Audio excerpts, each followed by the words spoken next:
with the fact that we just had a committee meeting on Friday. Yeah. Yeah. A bunch of people who was Sandra Eater from, I'm a fellow in the Center for Geospatial Analytics as well as faculty member in Marine Earth Analytics Science. And I am, it's my pleasure to introduce NQ, who is also a faculty member in Marine Earth and Atmospheric Science and a faculty fellow in the Center for Geospatial Analytics. So Zhen brings expertise in air pollutants and their interactions through biosphere chemistry climate feedbacks. She started here as an assistant professor in January 2023. And since she's been here, she's taught classes in Introduction to Atmospheric Chemistry. So that's a combined 400, 500 level class, as well as a class this semester in Atmospheric Physics. That's a 400 level. Prior to coming to NC State, her educational background, she has degrees in physics and international relations from Peking University and a master's and PhD in mechanical engineering from the University of Colorado. Subsequent to her PhD, she was a postdoc fellow in environmental engineering at Harvard. She has an total of 32 publications, 5 of which are lead authors. And I want to particularly point out her grants. Work that she's done since she got here at NC State. She got a seed grant from the Data Science Academy, and then most recently a NASA Early Career Investigator Program award that was awarded this spring. So I'll turn it over to you.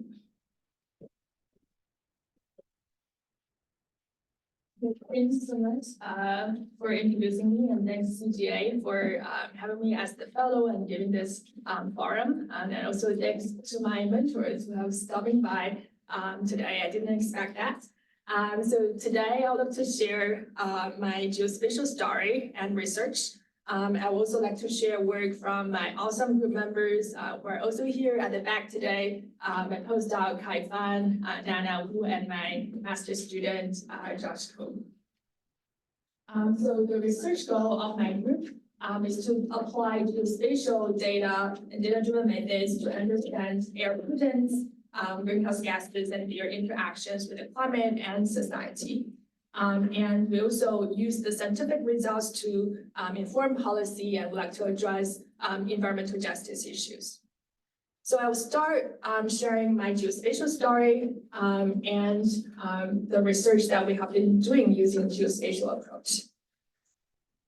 A major topic in my group is about air pollution. And living here in North Carolina, this may not be a very intuitive subject compared to other natural events like thunderstorms, flooding. But you probably still remember the Canadian wildfire last summer. And the smoke from this wildfire has been transported from Canada to the United States. And here, this is a picture of New York City during the wildfire events. You can barely see the skylines because of the smoke. It decreases the visibility. But for me, air pollution has been a very tangible project. So I was born and grew up in Beijing of China since the early 1990s. And this is a very typical day in Beijing. At the front, you can see the famous Palace Museum. But the background is not very clear because of the haze caused by air pollution. And then on the right-hand side, this is a picture taken last year. This is during sandstorm in Beijing. And you can see that people have to wear gas masks when they do outdoor events. But this kind of sandstorm has been recurring every spring when I grew up in Beijing. And these are not the worst. Here are pictures back in 2013. So these are the same views. On the left-hand side is taken during a hazy or heavily polluted day. You can barely see anything, although it's just like about 100 meters away. And this is 2012 to 2013. Those are the periods that air pollution are the heaviest in Beijing. And the problem with this air pollution are not just decreased visibility. They cause a lot of health problems. So at a global scale, air pollution can lead to about 5 million deaths per year, which is every 1 in 10 deaths It's the fifth leading factor for mortality among all the factors. And in China and India, you can see that air pollution leads to more than 1 million deaths per year.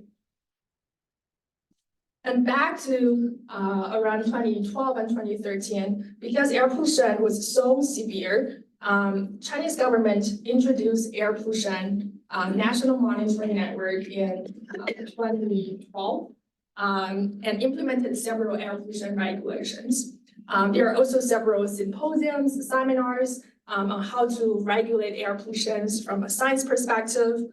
And back in 2013, I was a senior in college. I stopped by one of that symposium on air pollution simulations.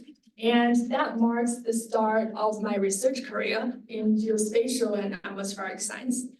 So at that symposium, I saw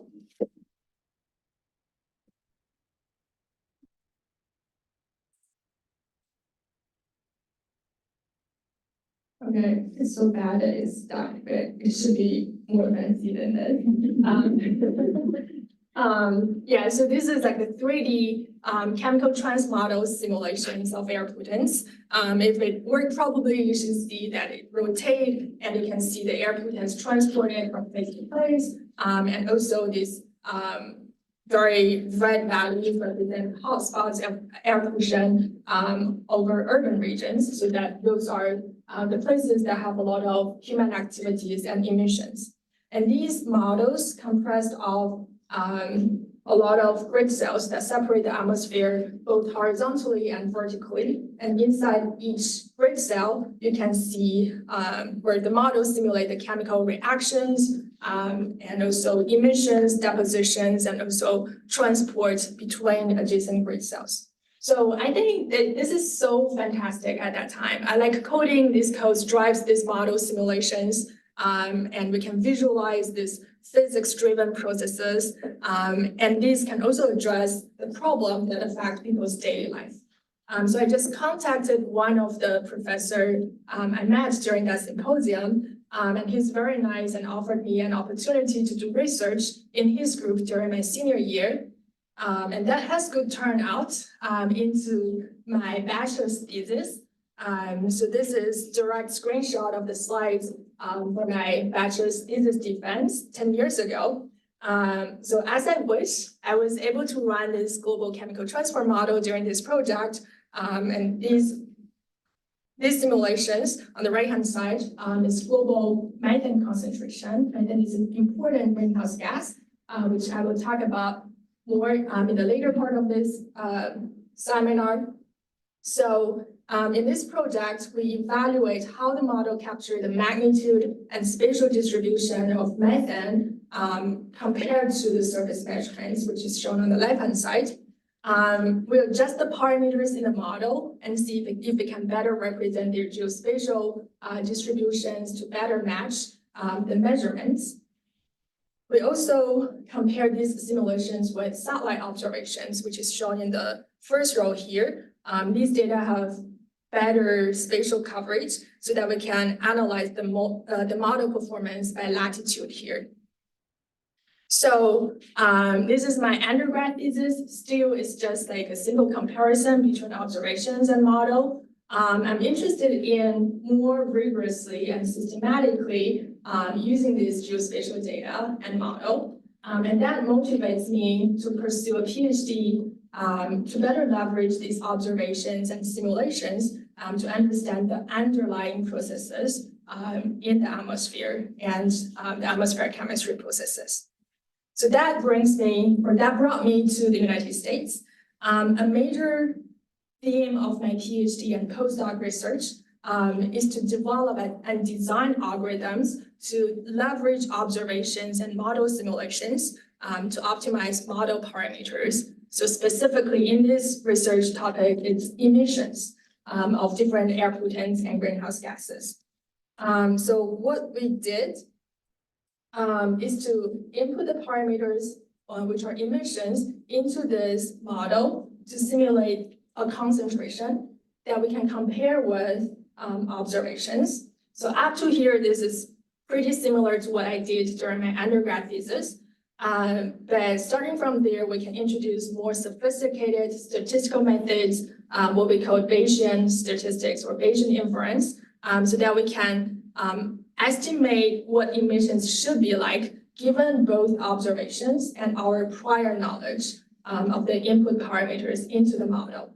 So during my PhD and postdoc, I spent a lot of time to design algorithms for this part to understand the emissions. But before going to that, I'd like to share the motivations. Why do we care about these emissions? Because these emission inventories that we know currently have large uncertainties and it has a delayed availability. Usually, we don't know emissions this year until 3 years from now. And that hinders effective regulations and evaluations to reduce air pollutions.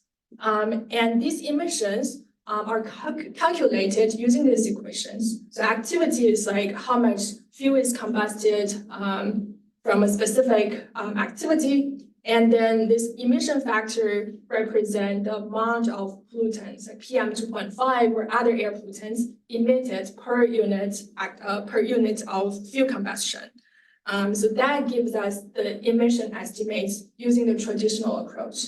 But I'm showing 2 examples here. Different colors represent estimates using this approach from different groups. And you can see the differences can go up to a factor of 2. And this is aggregated at a national scale. If you go into each individual state or county and look at their spatial differences, the discrepancies are even larger. And because of this current limitations, that introduce observations and the framework I talked about before to better estimate and quantify emissions. So that leads to the second prompt. How do we use geospatial analytics to better understand emissions and air pollution processes?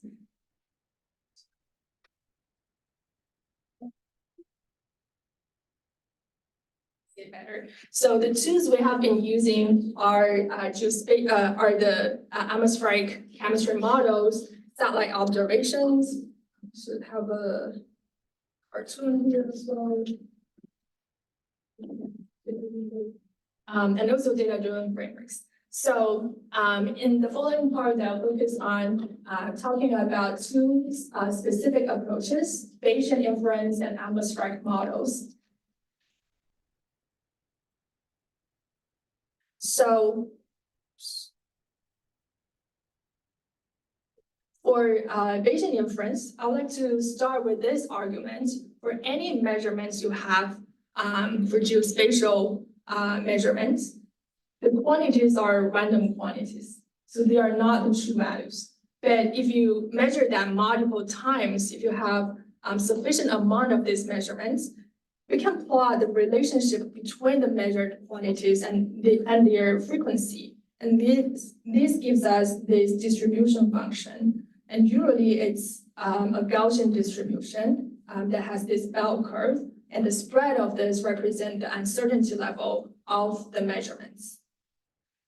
So these apply to any geospatial measurements we have. And specifically to our case, this is the only math slide I have here. So same thing as before, but these are just replacing the variables we have in the previous Gaussian distribution by matrices.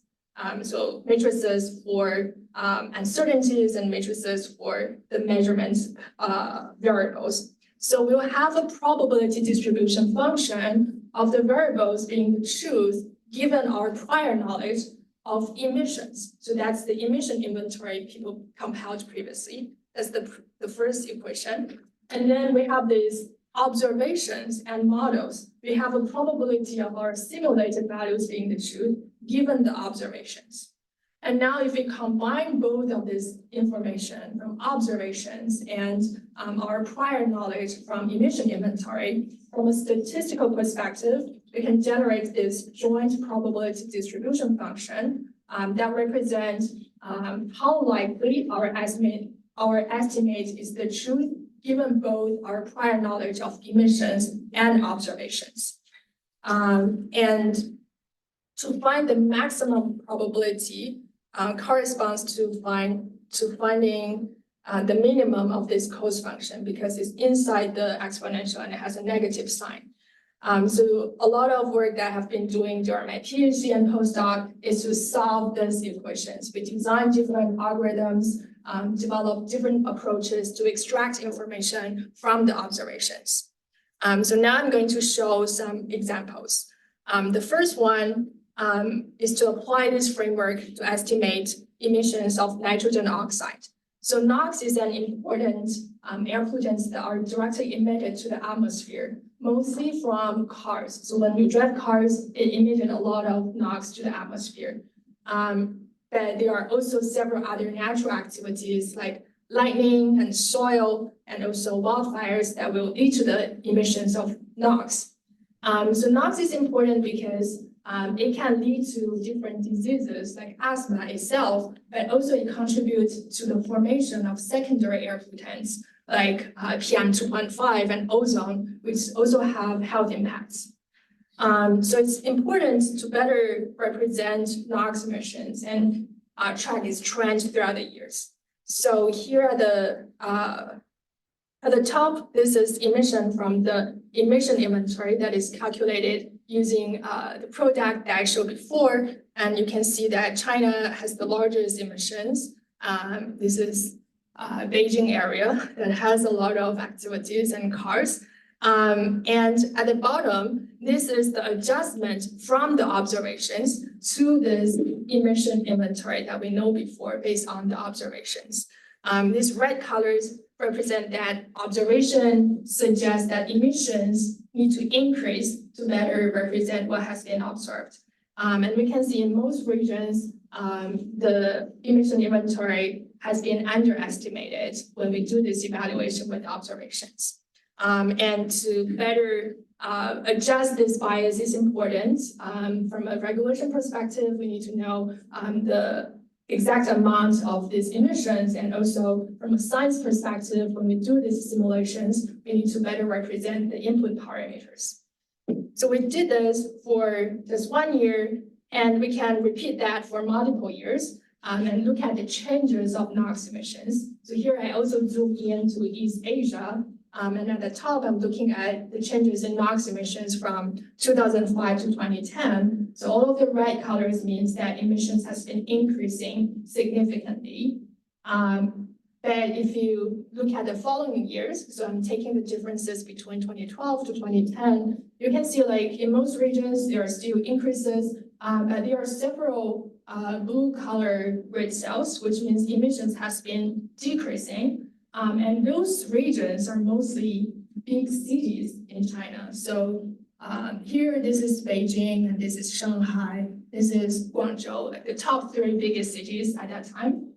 So what happened is that Chinese government is making efforts to reduce emissions. They have been moving a lot of industry outside those big cities to the surrounding regions, and that has led to the increase of emissions in this less urban region.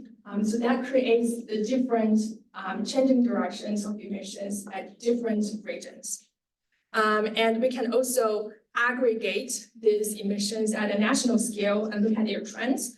And here you can see this peak in 2011, and that reflects the regulation for the first time for NOx since the 12th five-year plan. So if you remember what I said about air pollution experience I have, 2012 and 2013 are the years that air pollutions are the most severe, because after that, the government has been regulating very effectively of those air pollutants. So we have decreasing emissions and decreasing air pollution. So currently, the air pollution concentration for some species is less than 50% of the peak level in the previous years. So far, all of those are using observations that can represent the amount in the atmosphere. But we don't know what activities lead to their emissions because observation only measures the total amount. We don't have that information. The silver line or the benefits of using this Bayesian inference framework is that we can extract this underlying information from the observations by designing algorithms that consider the statistical and physical correlations between different variables. So one example I'm showing here is to leverage these observations to track how different sources respond to regulations in China. So from observations of the total amount of air pollutants, we extract their sectoral activities by designing some new algorithm. And we can see that for nitrogen oxide and sulfur dioxide, for these two pollutants, so different colors represent different activities. Their changes are mainly driven by industry and energy. Energy are power plants, these activities. And for carbon monoxide, which is another air pollutant, its trend is mainly driven by residential or household usage and industry sector. So this example shows that with a good design of this Bayesian inference, we can extract underlying information, and this enables better accountability in regulating air pollution at different sectors. So these air pollution projects are mainly done during my PhD, and for my postdoc, I started to work more regarding greenhouse gases, specifically methane. So we care about methane because it's the second most important greenhouse gas. So here I'm showing the contribution of different gases to climate forcing from the IPCC report. And you can see that methane is about 60% as important as CO2 in accounting for the global warming since the pre-industrial level. But that doesn't mean regulating methane emissions is about half or 50% important as CO2, because methane stay in the atmosphere for a much shorter time than CO2. So methane stayed for 10 years, but CO2 stayed for more than 100 years. So from a regulation perspective, if you reduce methane emissions now, we are able to see this decrease of greenhouse gases and reduced warming effect in 10 years. And because of this, in 2021, the United States and European Union launched a global pledge to reduce methane emissions by 30% by 2030. I hope the video can work now. So I have a video of the President Biden announcing this global methane pledge at the climate summit. And one of the most important things we can do in this decisive decade is to keep 1.5 degrees in reach, is reduce our methane emissions as quickly as possible. As already been stated, it's one of the most potent greenhouse gases there is. It amounts to about half the warming we're experiencing today, just methane exposure. So together, we're committing to collectively reduce our methane by 30% by 2030, and I think we could probably go beyond that. We just announced this package at the General Assembly and back in September. At the time, as mentioned, 9 countries had signed on. Today, it's over 80, it's approaching 100 countries that are signing on. That's nearly half the global methane emissions, or 70% of the global GDP. And it's not, it's going to make a huge difference. And not just when it comes to fighting climate change, as Ursula pointed out, physical health of individuals, and a whole range of other things. It's going to improve health, reduce asthma, respiratory-related emergencies. It's going to improve the food supply as well by cutting crop losses and related ground-level pollution. And it's going to boost our economies. Okay, so I think the audio comes through, but the video never works. I'm sorry about that, but I hope this video convinces you about the importance of regulating methane and the great attention it draws. But still, if you look at the methane trend over the past few decades. And one of the most important things we can do in this decisive decade is to keep 1.5 degrees in reach.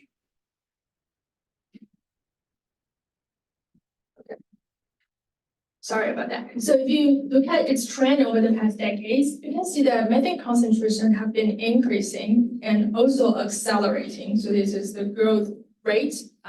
It has been increasing, and in 2020, we have seen a record high annual methane increase. And then following that in 2021, another record high increase of 16 ppb. So this is very concerning. So we want to regulate its emissions, but its concentration have been keep increasing. So how do we explain this? So this is the concentration. We can explain this from a mass balance perspective of its sources and its losses. So the major sources of methane is from livestock and also rice cultivation. The oil and gas and coal mining processes also lead to some leakage of methane to the atmosphere. So these are major human-made activities. That wetlands, which is the biggest natural source of methane, also contributes to nearly 40% of the global methane emissions.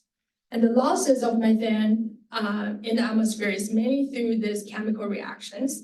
And the differences between the sources and sinks lead to the net growth of methane concentration.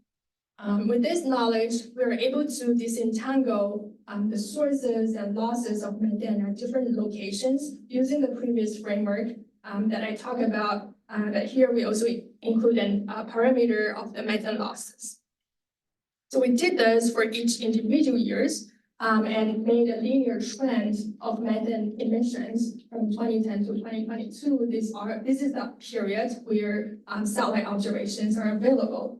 So red colors represent increases in methane emissions, and you can see most of that are in the wet tropic regions. But for the United States or Russia, which are two of the largest total methane emitters, its emissions is pretty flat over this period. And if you look side by side of this emission trends with wetlands distribution, you can see this increasing regions, South America, Africa, Equatorial Asia, they have a lot of wetland activities there.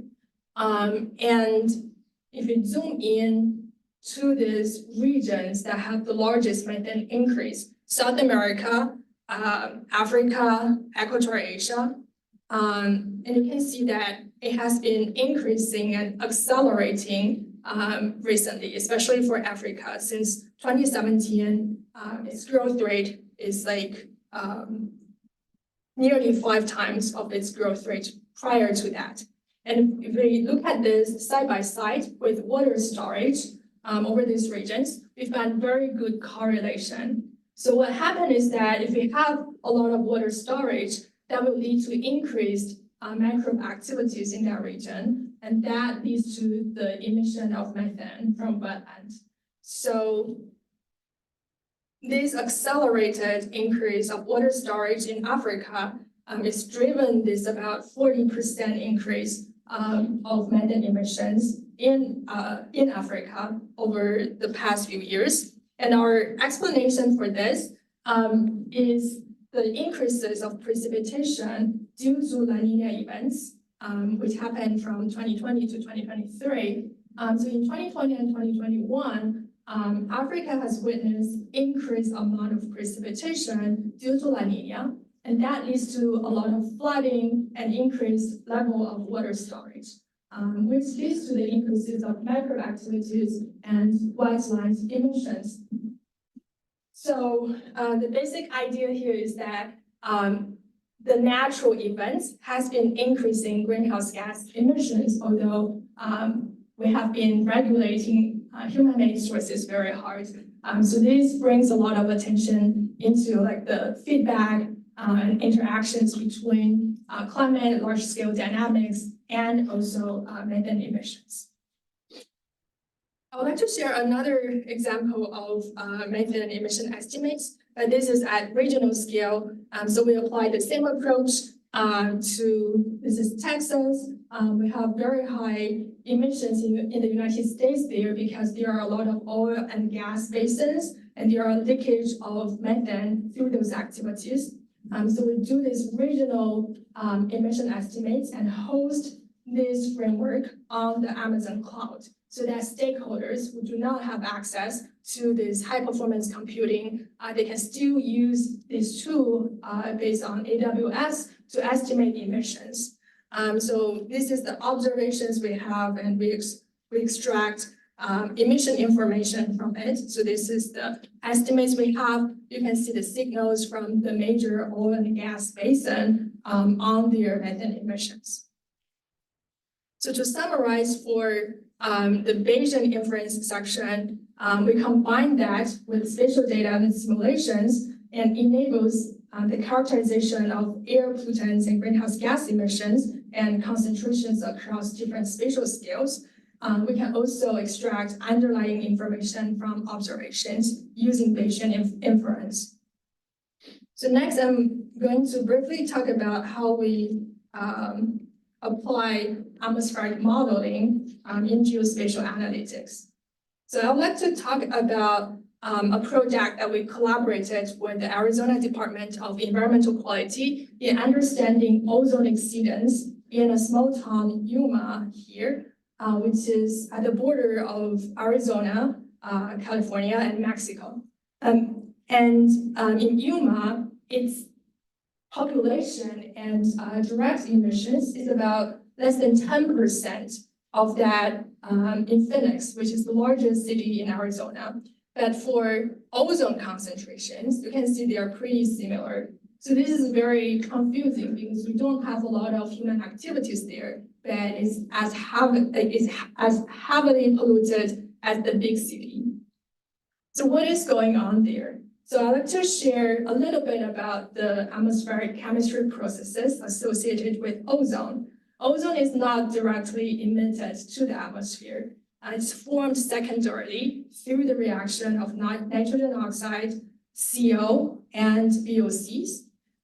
So here we show the sources of these species in the atmosphere. So high ozone concentration, because of these reactions, usually happen at locations with a lot of transportation or trees. And I just mentioned that in Yuma, there are not a lot of human activities, not much cars, not much of biogenic sources. So what leads to this high ozone pollution? So what we started with is doing a back trajectory of ozone pollution in Yuma. So each trajectory here represents where ozone comes from back in 24 hours. And red colors represent days when ozone in this region exceeds the EPA regulation standard. And we can see when that happens, the air are usually transported from California and Mexico. What this suggests is that regulation inside Arizona cannot reduce its ozone pollution to a level that reaches the EPA standard. And this suggests that emission regulation in the state of Arizona cannot help much and needs international and interstate collaborations. We can also identify locations where those gases, we call precursor gases that lead to the ozone formation, have the largest contribution to ozone concentration in this region using sensitivity models. So what this model do is to evaluate how sensitive are the model parameters or model variables, which are ozone concentration in Yuma, response to parameters, which are emissions of nitrogen oxide or VOCs.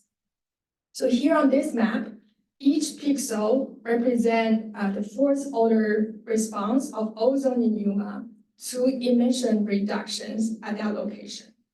So if you have high values or darker colors, it represents that if we reduce or remove emissions in this location, that can significantly reduce ozone pollution in Yuma.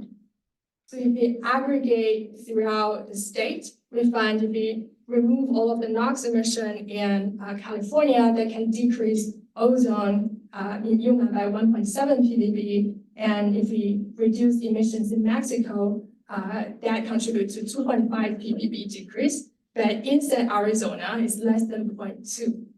So the point here is that if we can effectively regulating emissions in California and Mexico, that can bring down the ozone exceedance in Arizona or in Yuma to a level that reaches the EPA standard. That regulation inside its state doesn't help. And we did the same thing for geoscopy, and we found similar results.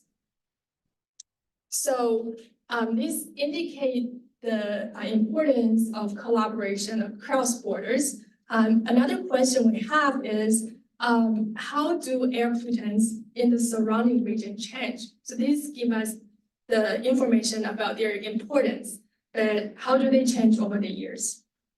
So this is where we can use the emissions that we derived previously using observations. So these solid lines represent emissions of NOx in Mexico. It has been increasing a lot.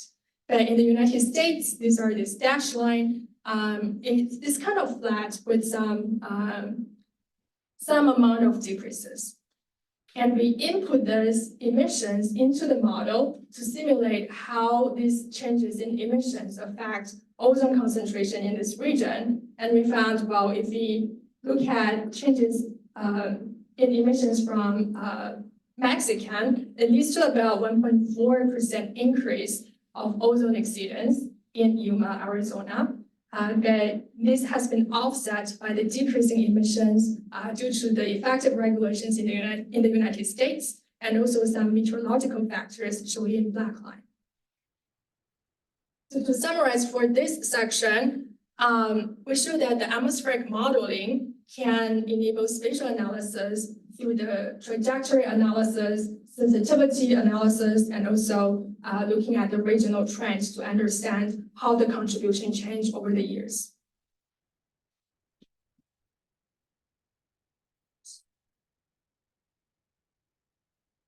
So lastly, I'd like to share a little bit about how can geospatial approach shape future research in our area. So I would like to talk from three perspectives: new geospatial observations, AI-driven analysis, and also the societal challenges. So first, the new observations. So in atmospheric composition, this is a very exciting age because we are having a lot of new geospatial for geostationary observations of air pollutants for the first time for some important air pollutant gas pollutants. So in East Asia, we have this GEMS launched in 2020, and then in the United States, we have this Tempo satellite launched last year. And this data will be available later this year. So these are the first hourly measurements of air pollutants. And with these measurements, we are able to address several questions that we cannot address before because we lack of the information of the diurnal variations of air pollutants. All of the satellite observations we have are just on a daily basis at a fixed time of the day. And now we can see how they change over the days. So this is what my postdoc, Nana, has been doing. So she's designing observation simulation experiments to evaluate what new information we can gain from this new geospatial, geostationary satellite data. And she found this using synthetic geostationary observations, it shows the potential to improve the day-to-day variations of emissions, which we cannot get from the observations we have previously. And then another direction is AI-driven geospatial analysis. This work is led by my postdoc, Kai Fan. So the motivation for this is the fast development of deep learning and AI approach. It enables image imprinting. So we have some example here. When you have missing information from the image, you can use this deep learning algorithm to fill the informations. And we can think about geospatial data as this image as well. And when we have limited spatial observations, we can apply this gap filling approach through machine learning to recover the spatial distribution of some important air pollutants. So this is what Kai did, apply it to aerosol optical depth. So that is the total amount of aerosols through the whole atmospheric column. And starting from there, after getting the better spatial representation, we can also further predict variables that are not directly measured. For instance, the satellite measured aerosol optical depth, that is the total amount of aerosols in the entire vertical column. And then we can predict what the surface level aerosols are. So those are the PM2.5 concentration shown here. So he has been training a random forest model to use surface PM2.5 measurements as the label to recover the PM2.5 predictions over the entire North Carolina. And that leads to the third topic I would like to talk about, the last direction. So if we combine this high spatial resolution PM2.5 predictions with some socioeconomic data, specifically this is what my student Josh Krum has been doing. So if we evaluate the correlation of air pollution with population data or income data, we can evaluate the environmental justice associated with air pollution. And what he found is that the communities of color and low income have higher exposure to PM2.5 or air pollution. So these are represented in these positive correlations and red colors here. But for white communities and high income communities, they are exposed to lower values of air pollution. So this represents the environmental injustice currently exists in Lake County and need to be resolved. So with that, thank you so much for being here today. I'll be happy to answer any questions.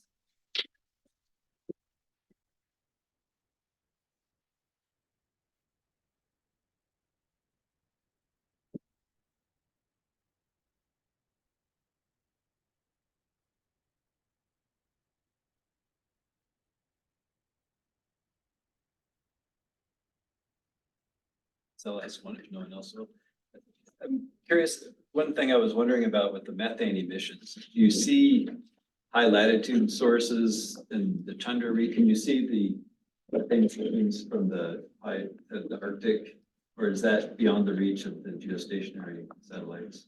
Yeah, that's beyond the region that satellite can observe. I'm trying to go back to the slide. Sorry, my laptop is pretty stuck up today. You can see it's not even shown in this map because one thing is that the satellite doesn't have a lot of observations at high latitude. And another reason is that it's very hard to retrieve those information because there are a lot of ice present there. So because of the interference from albedo, the satellite has very large uncertainties over those regions.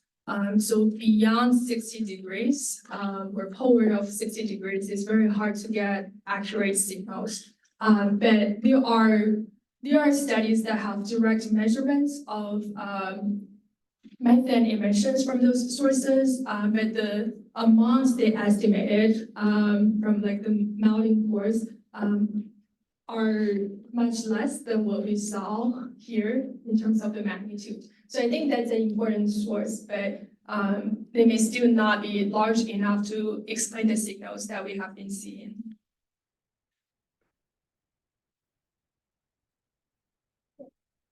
I know this might be a problem with the lack of like recent data you said, but I was wondering if you've noticed any like more permanent trends since the COVID like lockdowns with regards to like NOx and some of the other pollutants. Like, have they returned to pre-pandemic levels, or is there like a noticeable sort of decrease from when people had to shut down and then after reopening?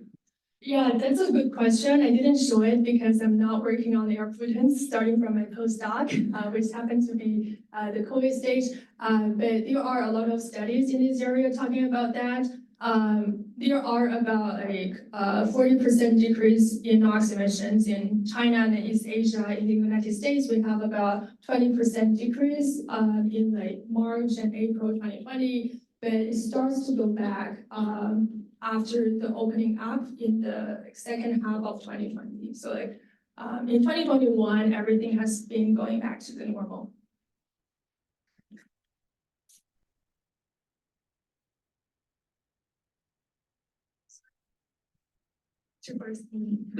Me first? Okay, the idea of origin and dispersion path was really interesting with your Yuma example. I was wondering if you have ever considered just exploring the environmental justice implications.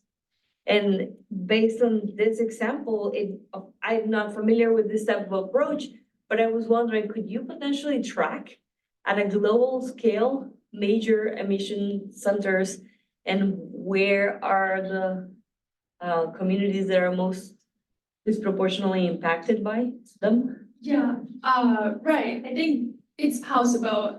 It's a little bit challenging if we look at this at a finer scale. So if we look at the resolution here,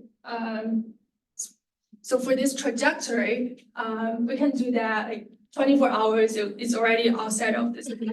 And then for the part that consider emissions, is also being performed at the resolution of air quality models, and also using the meteorological data that is at a resolution of like 25 kilometer scale.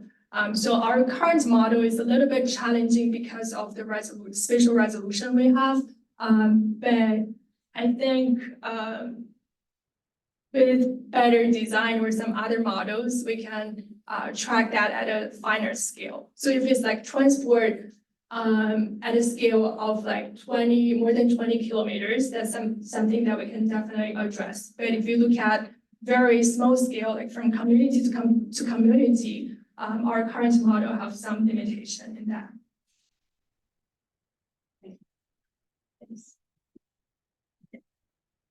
Virginia are on the same Oh, wavelength, so I okay. was also just excited about that possibility of tracking the spatial interaction between states or nations and their effects. Yeah, so yeah, just like what happens in one place affects another place, and that's like to me, one of the many exciting powers of a geospatial approach. Right, Yeah. yeah, I think we're currently limited by the resolution of the data, but I think I know some people have been developing like AI-driven models to replace the physical model we have. So if we have like those finer resolution models and input data, there should be something that is visible. How about at a coarser scale? Would it still be legitimate? Like level of states or? Yeah, that's definitely possible, yeah. We are interested in doing that research. Cool. Yeah, I really enjoyed it. Thanks. Thanks. You mentioned that the methane recently was from a lot of natural sources. And I was just wondering what influence that has on like policy measures. Like you said, there's been a lot of effective policy at mitigating how much methane is being emitted, but when we're finding that and effectively hasn't had that much of an influence perhaps on global methane emissions because of these natural events. I just wondered if you could touch on like, how does that complicate or change the way that you would address this research with people who might be implementing policy? Right, that's a very interesting question. So we have this global methane pledge aiming to reduce emissions. But from my understanding, at least in the United States, there's not much regulation from the US EPA in the previous few years. Not much has been regulated, and this year I think they started to think about more rigorous regulations. Yeah, and is your question about like how does anthropogenic emission change, or can we disentangle? Yeah, it was more about that, disentangling like what methane emissions are coming from natural sources versus what we're doing with anthropogenic. Yeah.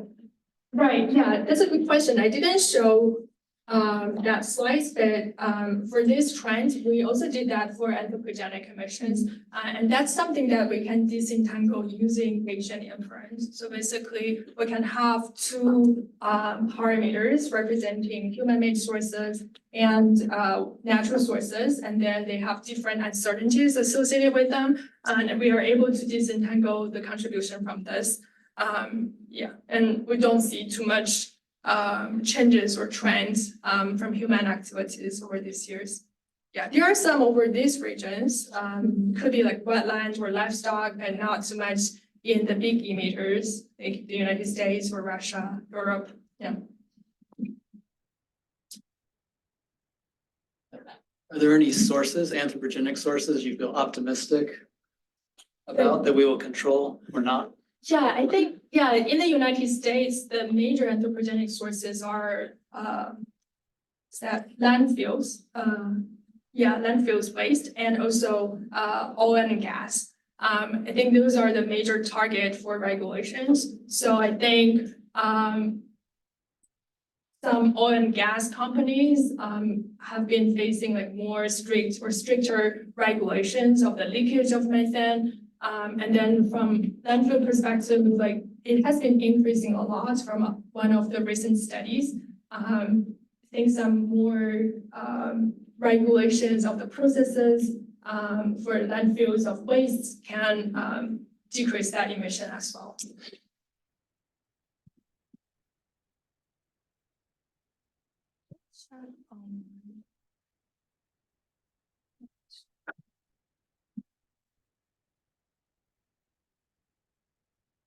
The study that had the, you were talking about the change in the policy in China that decreased, it was purple in one area and.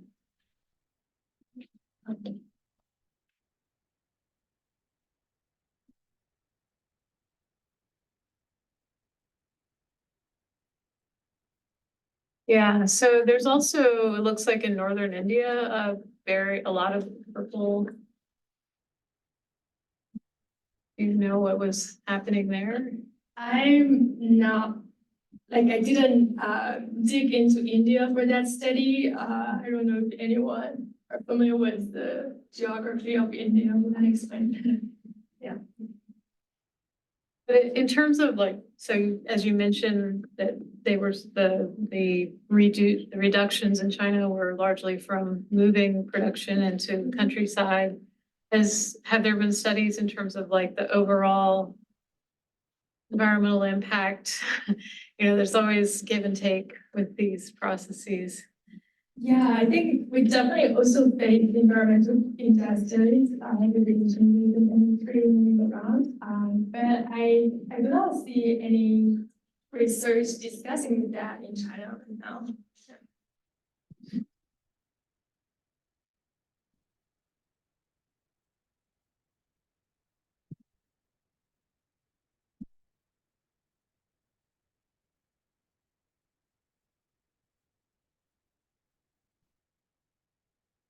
All right, final round of applause.